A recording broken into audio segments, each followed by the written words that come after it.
Jom buat cucuk udang yang simple. Guna 5 bahan je. Tapi sedap sangat-sangat.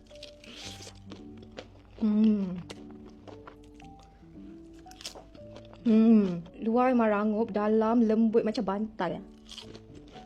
Saya guna 4 bawang merah yang saiz sederhana dengan 1 carrot. Semua hiris, tak tebal sangat, tak nipis sangat. Dan letak dekat bekas yang senang you nak gaul nanti. Lepas tu letak tepung. Ni you agak-agak je, you nak masak banyak letak banyak, you nak masak sikit letaklah sikit. Telur sebiji. Lepas tu guna air panas untuk gaul adunan tepung. Guna sudu, jangan guna tangan, nanti melecur tangan tu. Then you will get a texture like this. Tak terlalu pekat, tak terlalu cair macam tu. Dan I pakai udang yang ni, I tak tahu sangat nama udang, nama ikan. I rasa benda tu sedap, I guna. Ambil 2 sudir untuk menggoreng. Letak kita punya adunan tepung tu dekat sudir. Lepas tu letak udang dekat atas tepung. Masak. So adunan tepung tadi you tolak dengan another sudir. Goreng 3 serentak dalam 1 kali. And by the way jangan lupa letak garam secubit. Dapat warna golden brown macam ni. Makan luar dia sangatlah crispy, dalam lembut yang amat.